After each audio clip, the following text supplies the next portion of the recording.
Hello दोस्तों, मैं प्रशांत आपका स्वागत करता हूं मेरे YouTube चैनल SRG इन्फो पर। आज हम बात करने वाले हैं इस पॉडकास्ट में कि जो हमने अभी तक पढ़ा कि 1857 की क्रांति में क्या हुआ, हमने पढ़ा कि राजस्थान में किसान आंदोलनों में क्या हुआ, हमने आगे देखा कि राजनीति में और राजस्थान में जनजातीय आंदोलन में क्या क्या हुआ, उसके परिणाम क्या रहे। अतः हम यह कह सकते हैं कि एक आंदोलन इस बात से सफल नहीं होता कि वो कैसा रहा। एक आंदोलन इस बात से सफल होता है कि वहाँ के जो लोग, जो निवासी, जो जनता है, उनमें उस आंदोलन को लेकर के कितनी हिम्मत आई, कितने वो जागृत हुए, कितनी उनमें चेतना आई।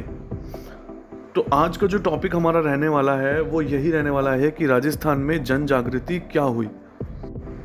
तो आइए आगे बात करते हैं इसी बारे में कि 1857 ईस्वी का जब प्रथम स्वतंत्रता संग्राम सफल नहीं हो पाया, उस समय जनता में नवचेतना व जागृति की भावना तो अवश्य उत्पन्न हो गई थी और उसके कई कारण भी थे। जब राजस्थान की जनता को पता चला कि राजस्थान की सांस्कृतिक व ऐतिहासिक वैभव की जो आत्मानुभूति है वह हिंदी, गुजराती और बांग्ला साहित्यों के जरिए राजस्थानी चरित्रों को उसमें दिखाया गया है, तब जनता को अपने प्राचीन गौरव के प्रति सजगता हो उठी, वो उसे जानने के प्रति जागरूक हो उठी। उधर आर्य समाज की शाखाओं ने भी राजस्थान में स्वतंत्रता के प्रति विचारों को फैलाकर राष्ट्रीय चेतना प्रज्वलित की। राजनीतिक जागृति की भावना को विकसित करने में स्वामी दयानंद सरस्वती और स्वामी विवेकानंद का महत्वपूर्ण योगदान रहा। साहित्य और पत्रकारिता ने भी राष्ट्रीय भावना को जगाया। बंकिम चंद्र चटर्जी के वंदे मातरम गान से राजस्थान गूंज उठा। राजस्थान समाचार, देश हितैषी, परोपकार आदि समाचार पत्रों ने भी राष्ट्रीय भावना की जागृति में महत्वपूर्ण सहयोग दिया। उदयपुर से सज्जन कीर्ति सुधाकर तथा अजमेर से एक अंग्रेजी साप्ताहिक राजस्थान टाइम्स का सन 1885 ईस्वी में प्रकाशन शुरू हुआ। अखबारों के माध्यम से लोगों में राष्ट्रीय और राजनीतिक चेतना का उदय हुआ। छप्पनिया के भीषण अकाल के समय अंग्रेजों की ओर से जो उपेक्षा बरती जा रही थी, उसके कारण भी अंग्रेजों के प्रति विरोध का वातावरण बना। अतः जनता के मन में स्वतंत्रता प्राप्ति के विचार आने आरंभ हो गए। एडवर्ड सप्तम के राज्य आरोहण समारोह के समय उदयपुर के महाराणा फतेह सिंह को आमंत्रित किया गया। इसमें शामिल होने के लिए उन्होंने दिल्ली की ओर प्रस्थान किया।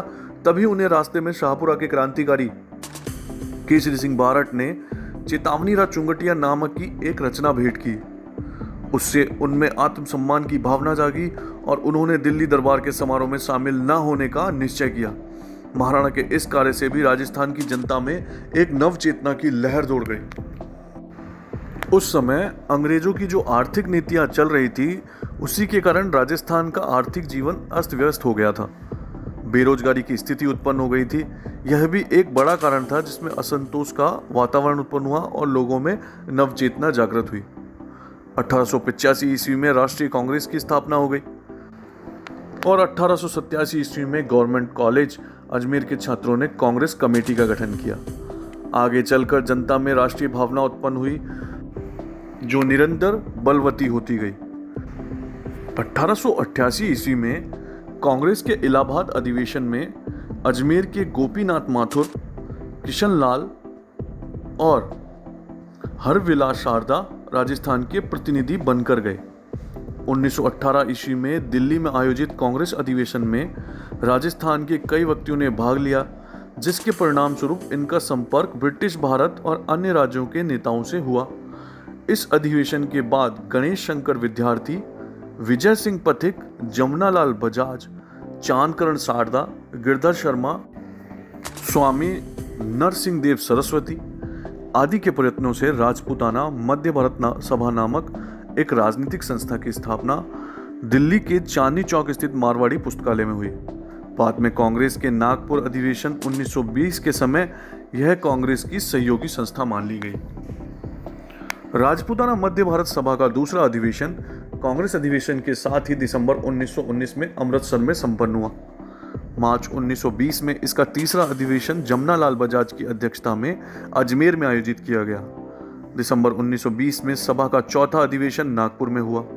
भारतीय राष्ट्रीय कांग्रेस का अधिवेशन भी इसी समय नागपुर में हो रहा था। सभा के अध्यक्ष नरसिंह चिंतामणि केलकर निर्वाचित हुए थे, किंतु कुछ कारणों से वे नागपुर नहीं पहुंच पाए। अतः जयपुर के गणेश नारायण सोमानी को सर्वसम्मति से सभापति चुना गया। अधिवेशन में एक प्रदर्शनी भी लगाई गई जिसमें राजस्थान के कृषकों की दयनीय स्थिति दर्शाई गई थी। राजस्थानी जनता का आह्वान अब कांग्रेसी नेताओं तक पहुंचा। राजस्थान के नेताओं के दबाव के कारण कांग्रेस ने एक प्रस्ताव पारित किया जिसमें राजस्थान के राजाओं से यह आग्रह किया गया था कि वे अपनी प्रजा को शासन में भागीदार बनाएं।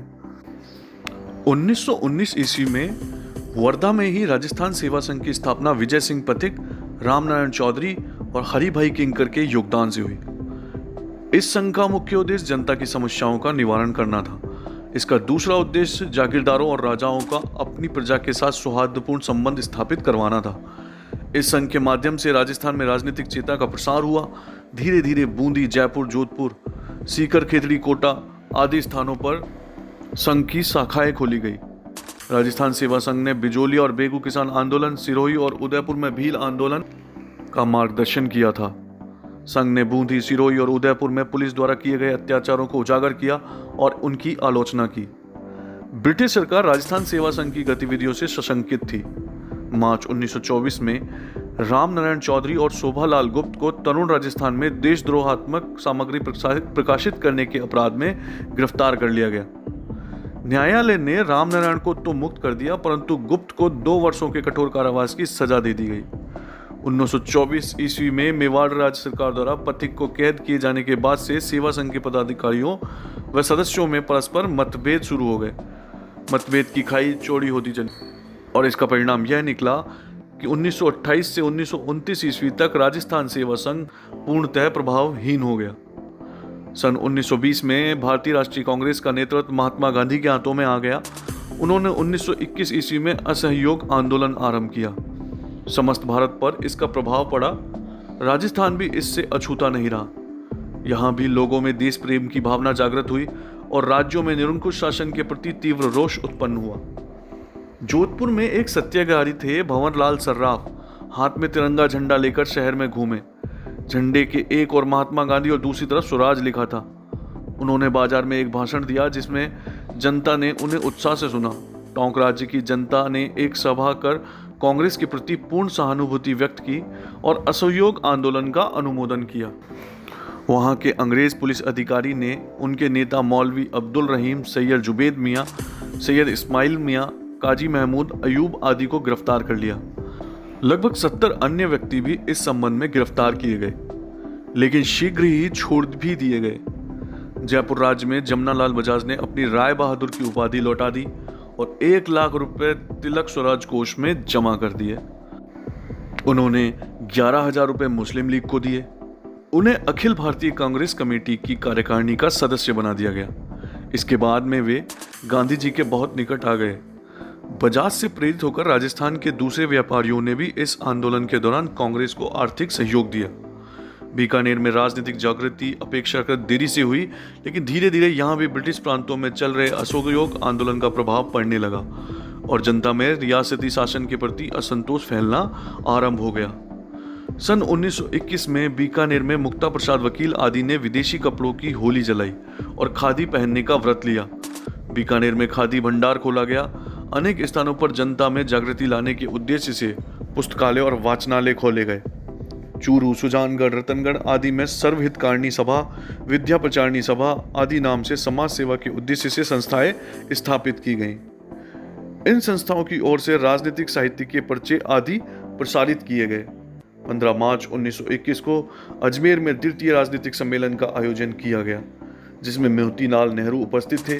मौलाना शौकत अली ने सम्मेलन की अध्यक्षता करते हुए विदेशी वस्त्रों के बहिष्कार का आह्वान किया। अजमेर में पंडित गौरीशंकर के नेतृत्व में विदेशी वस्त्रों का बहिष्कार किया गया। इस कार्य में अर्जुन लाल सेठी और चांदकर्ण शारदा आदि ने भी भाग लिया। प्रथम विश्व युद्ध के दौरान राजस्थान के नरेशों ने तन, मन और धन से ब्रिटिश सरकार को सहायता प्रदान कर ब्रिटिश साम्राज्य के प्रति पूर्ण निष्ठा का परिचय दिया था। ब्रिटिश सरकार ने भी उन्हें अपने विश्वसनीय सहयोगी तथा युद्ध संचालन में भागीदार बनाया था।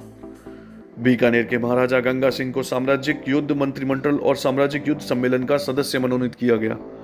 उन्हें जर्मनी से संधि वार्ता में भाग लेने के लिए भारत का प्रतिनिधित्व करने हेतु पेरिस भेजा गया। विश्व युद्ध की समाप्ति के बाद वॉयसराय की अध्यक्षता में नरेंद्र मंडल की स्थापना की गई। जहां देसी राजा अपने राज्यों और राज्य सरकार से संबंधित समस्याओं पर विचार विमर्श कर सकते थे। इसके साथ ही ब्रिटिश सरकार द्वारा देसी राजाओं को संकेत दिया गया कि राष्ट्रवादी, मध्यवर्गीय लोग, किसान, मजदूर आदि समाज की निम्न स्तर की उभरती शक्ति ब्रिटिश सरकार और देसी नरेशों के लिए समान रूप से अशांति और खतरा उत्पन्न करने का कारण बन सकती है। ब्रिटिश प्रशासकों ने मेवाड़ के बिजोलिया ठिकाने में किसान पंचायतों की स्थापना पर गौर किया और उनकी आत्मनिर्भरता की तुलना रूसी सोवियतों की और बिजोलिया किसान आंदोलन के सूत्रधार पथिक को बोल्शेविक यानी विप्लववादी कहा। एक बार फिर समान हितों की बात कहकर देसी राज्यों का सहयोग प्राप्त करने का प्रयास किया गया। देसी राज्यों का अस्तित्व ब्रिटिश सत्ता के साथ से जुड़ा हुआ था, इसलिए राजस्थान के राजाओं ने असहयोग आंदोलन को अपने अस्तित्व के लिए खतरा समझा। राजस्थान के शासक अपने राज्यों में असहयोग आंदोलन के दौरान होने वाली गतिविधियों के प्रति सतर्क हो गए। स्वयं को प्रगतिशील मानने वाले बीकानेर के महाराजा गंगा सिंह ने अपने राज्य के शिवमूर्ति सिंह, संपूर्णानंद और आनंद वर्मा को सरकारी नौकरी से इसलिए निलंबित कर दिया क्योंकि वे स्वदेशी वस्त्र पहनते थे और उन्होंने तिलक स्वराज कोष में चंदा जमा कराया था। जोधपुर महाराजा के संरक्षक सर प्रताप सिंह इस आंदोलन के कारण इतना बौखला उठे कि उन्होंने राज्य में विदेशी माल को प्रोत्साहन देना आरंभ कर दिया, जबकि इससे पूर्व में महर्षि दयानंद के उपदेश मानकर हिंदी भाषा और स्वदेशी का प्रचार कर रहे थे। दूसरी तरफ उदयपुर के महाराणा फतेह सिंह असहयोग आंदोलन के प्रति गुप्त रूप से सहानुभूति रखते थे। भारत सरकार ने उन्हें आदेश दिया कि वे या तो उनके कहे अनुसार मंत्रिमंडल का गठन करें या अपने युवराज को शासन के अधिकार सौंपकर स्वयं राजकाज से अलग हो जाएं। महाराणा ने विवश होकर अपने युवराज भूपाल सिंह को 28 जुलाई 1921 को शासन अधिकार सौंप दिया। युवराज ने अंग्रेज सरकार की इच्छा अनुसार मंत्रिमंडल बनाया और राजस्व विभाग जैसा महत्वपूर्ण विभाग एक अंग्रेज अधिकारी मिस्टर ट्रेंच को सौंप दिया गया। इधर ब्रिटिश सरकार अब यह प्रयत्न करने लगी थी कि जहां तक हो सके राजस्थान के राज्यों में अंग्रेज मंत्रियों की नियुक्ति हो, ताकि वे राज्यों में बढ़ती हुई राजनीतिक चेतना पर नियंत्रण रख सकें। सिरोही, बूंदी, जोधपुर और जयपुर में अंग्रेज व्यक्तियों को मंत्री नियुक्त किया गया।